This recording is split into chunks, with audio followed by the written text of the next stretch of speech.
There's an awkward doubles tempo that you have to cross in order to play quickly. We're not really fast enough yet to use the fingers, but we're too fast to just rely on rebound and expect the doubles to still sound good. Well, I have a cheat that I use in this tempo range which allows me to smoothly scale my doubles from slow to fast. I'll break down for you exactly what this technique is and how you can use it to greatly improve the speed and evenness of your double stroke roll. You can do this.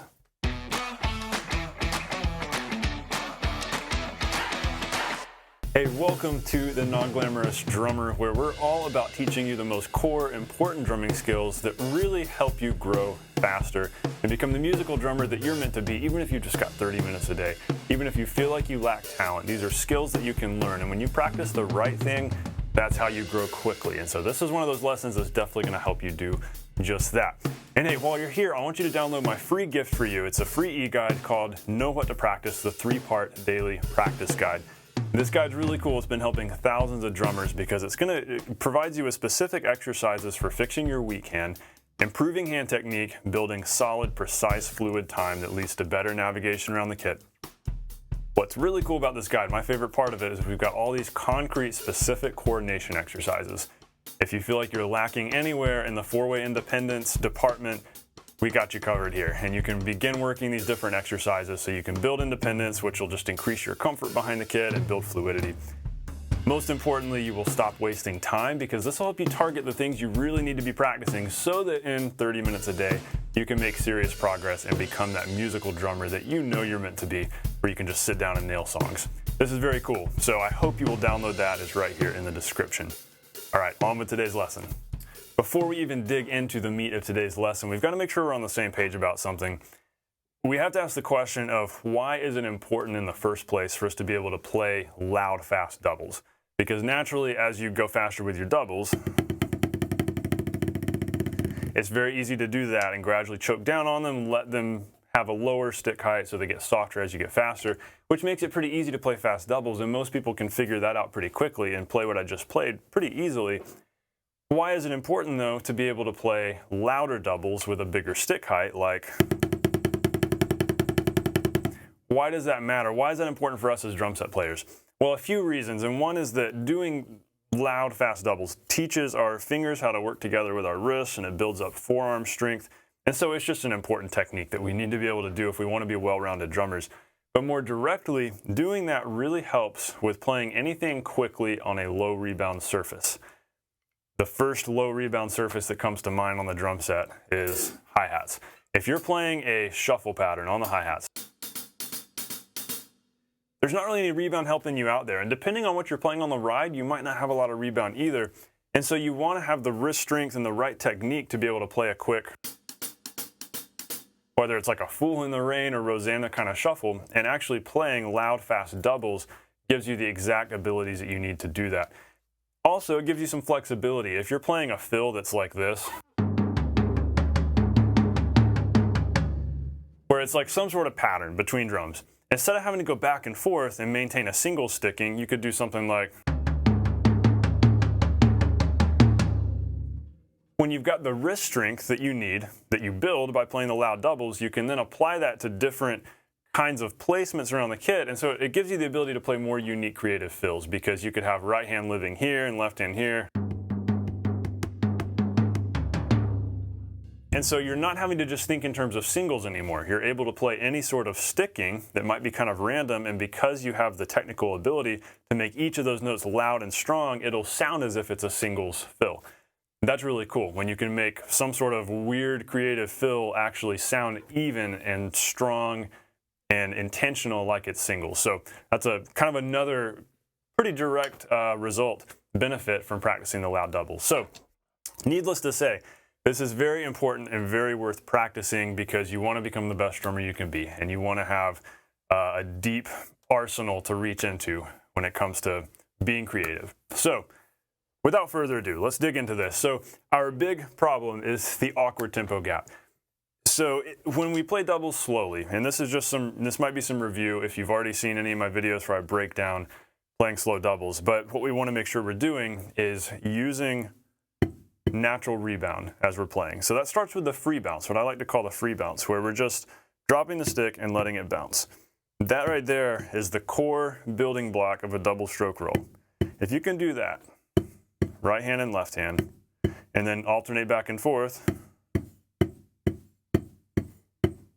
then you have a true double stroke roll already happening even when you're incredibly slow, because you're only going right, left, right, left. Those other notes are happening naturally in between as a result of rebound. And even if they're not totally even if it doesn't sound perfectly this slow, that's okay. It's the motion of it that you want to get comfortable with, that you want to practice regularly. And a good tempo for this is eighth notes around like 60 to 80. Somewhere in that 60 to 80 beats per minute range, playing eighth notes. And making sure that your wrist, hand, whatever is not enabling that second note. You want to make sure it's totally rebound.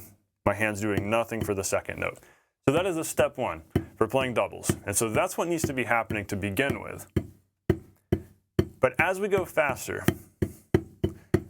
so let's say we started off with eighth notes at 80 or 16th notes at 40.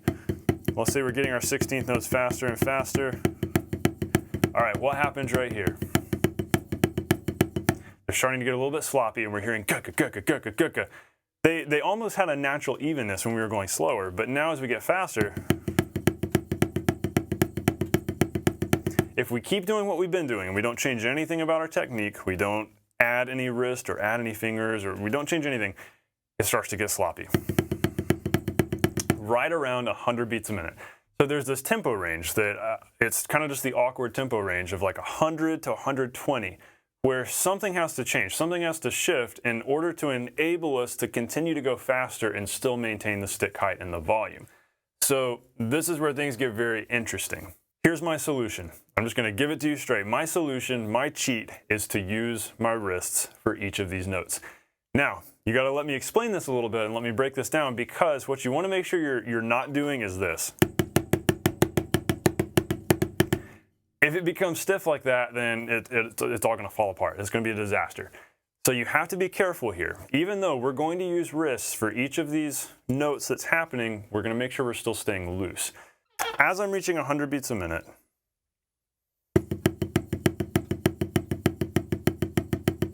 I'm going to start bringing in a little bit of wrist.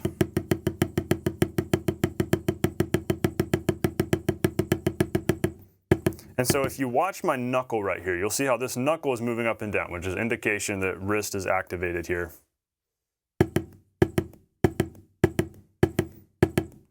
And so this is what I'm now doing. Instead of what I was doing before, instead of that, we're now doing, which is very distinctly two wrist notes. And so we're moving away from the true doubles thing that we want to do that allows us to scale faster and faster, and we're cheating and we're actually going right, right, left, left, right, right, left, left. Now, there are three things that you've got to keep in mind as you're doing this. And if you miss any of these things, then potential disaster could strike. So you do have to be careful about this. So three things to keep in mind. Number one, keep your hands loose, allowing the stick to move within your hands. So as you're switching over to wrist, make sure your fingers are still loose, and so the stick is able to move a lot right here. If things are too stiff, that's no good. That is not helping us in any way. But if your hands are loose, and so you've got that ability for the stick to move here within your hand, which comes back to the fundamentals of Fulcrum. I'll link another video for more details on that in case you haven't seen that. Make sure you've got the Fulcrum going on in those singles fundamentals, because as long as you're doing that, your hand will naturally be loose. And so we're applying that same concept to this. And so because the stick's moving within our hand, our wrist doesn't have to move a lot. It's a little bit of wrist motion. It's very much a distinct wrist motion, but it doesn't have to move a lot.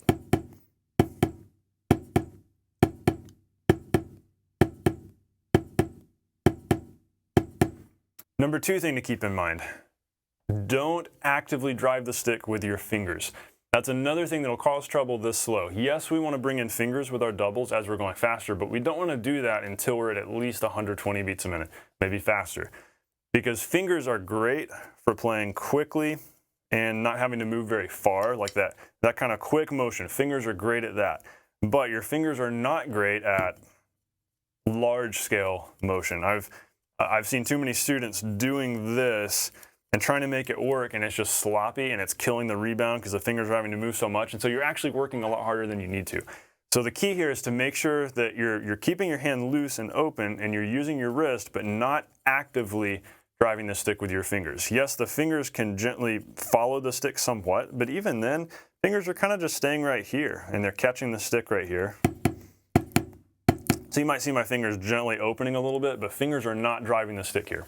So no fingers yet. We're not fast enough yet to effectively use the fingers. This is all wrist. And number 3 thing to keep in mind is we're still using rebound here. So going back to our step 1, there's that natural rebound that happens.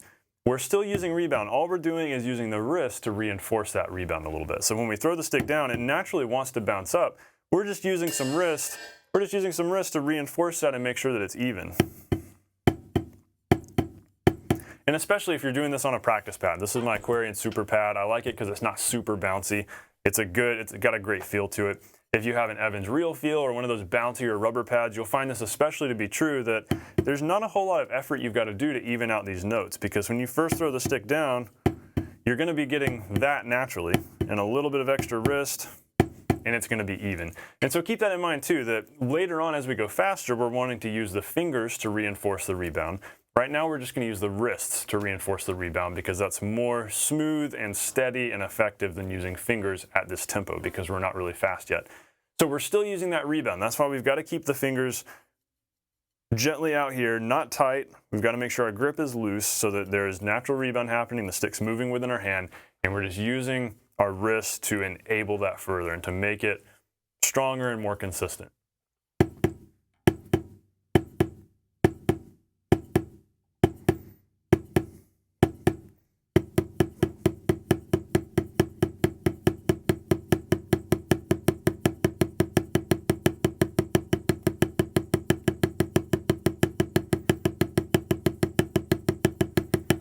Practice this in that range of 100 to 120. Now start wherever you've got to start. I don't know where you're at in your doubles learning process.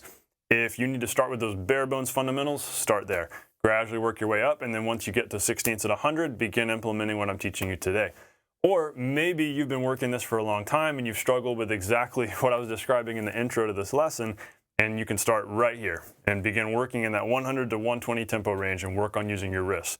If so, focus on that range, focus on that, getting that even at 100, at 103, at 106, all the little increments there in between 100 and 120 until you can play a smooth, steady double stroke roll at, as well as, and be able to just sustain that for a minute. That's a great benchmark. Be able to sustain that for a minute. You know you're getting some great workout. Make sure that it's loose, relaxed, and that there's no pain while you're doing that. Now, what do we do past 120?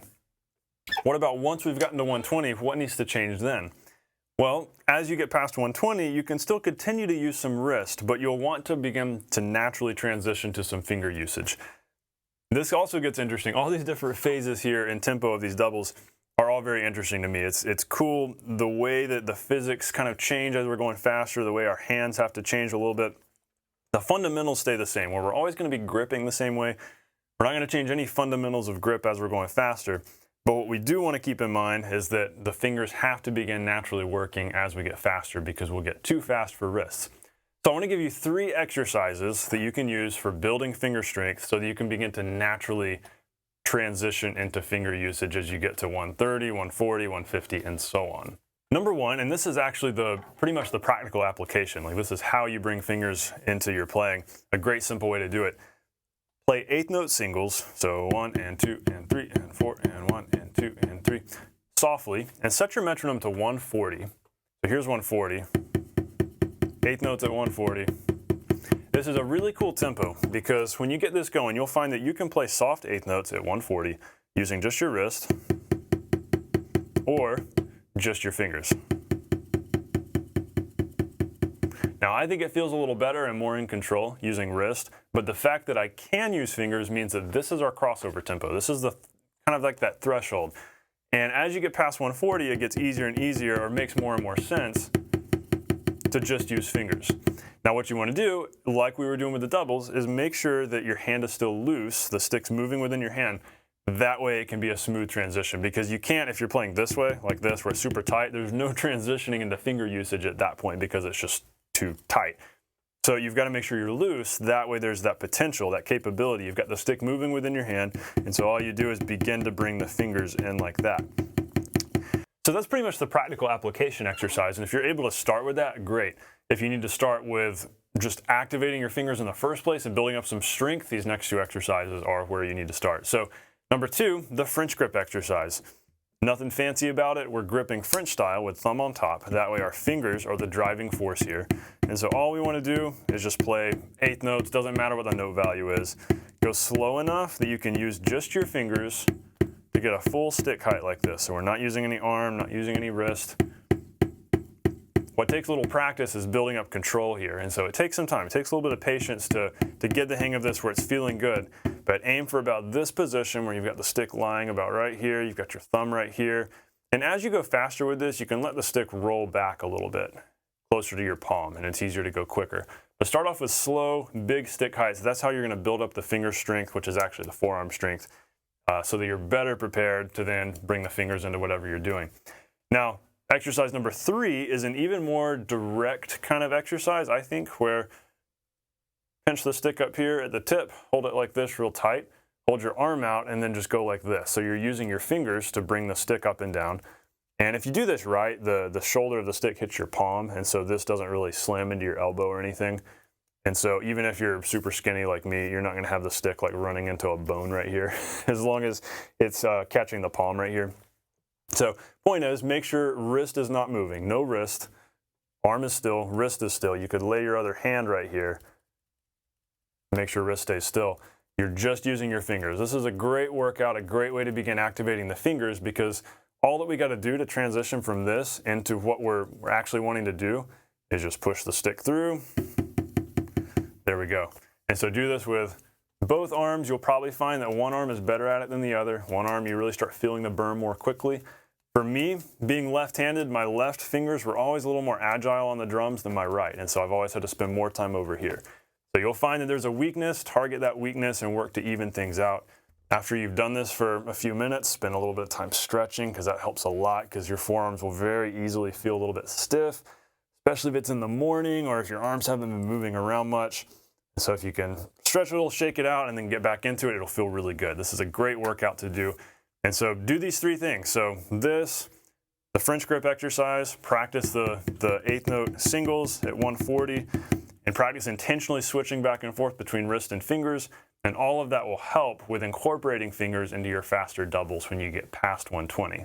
And so as you're doing those doubles, remember that you don't have to only practice, back and forth alternating doubles. You can take one hand at a time and just practice going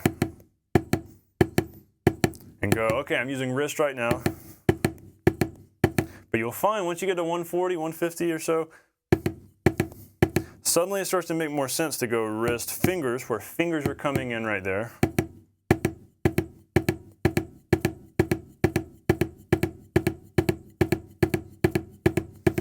And then what you notice is that as you're working on this, whether it's left hand or right hand,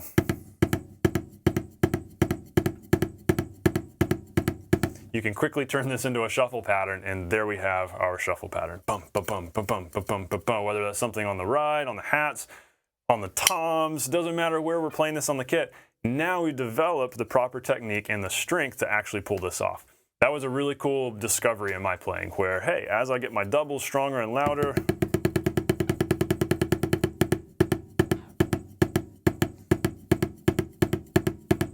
it gives me so much more ability and endurance with my timekeeping. And so if you found that you're getting tired in the middle of a gig or in the middle of playing some fast songs, your timekeeping just can't keep up, here you go. Maybe this is the weak area. Maybe this is what you need to work on. I promise you this is going to help a lot. Hey, before you go, be sure to grab the Know What to Practice 3-part daily practice guide for getting maximum results in just 30 minutes a day. If you're short on time, if you're busy, you got a family, you got work, and maybe you feel like you don't have a lot of natural talent and natural ability, well, this guide is definitely for you, because it's going to give you the specific things to practice so that you know what to do when you've got just a few minutes to sit down at the kit. So you know what hand things to do, you know what coordination things to do, what foot things to do, so that you're getting maximum results in the least amount of time. Now, don't want to sugarcoat it. Mastering an instrument does take time. It's gonna take time. Building coordination takes time. There's no hacks to that, no shortcuts. But when you know the right things to practice, when you know the right areas to target, when you know your weaknesses, that's how you grow much faster. And I want you to grow as fast as you possibly can, which you very well can do in 30 minutes a day. So grab the guide, my free gift to you. It breaks down all this, shows you how to build coordination. We've got all these practical exercises. I want you to take that to your practice room so that you can get some serious results in your playing. I can't wait to hear about it. As always, thanks for hanging out with me today. I'm glad you were here. This was a fun lesson, hopefully super practical, and I really hope this helps you out. So leave a comment below and let me know. If you're new to the channel, be sure to subscribe. Thanks for watching, everyone. I will see you on the next lesson. Know that you can do this. Stay non-glamorous.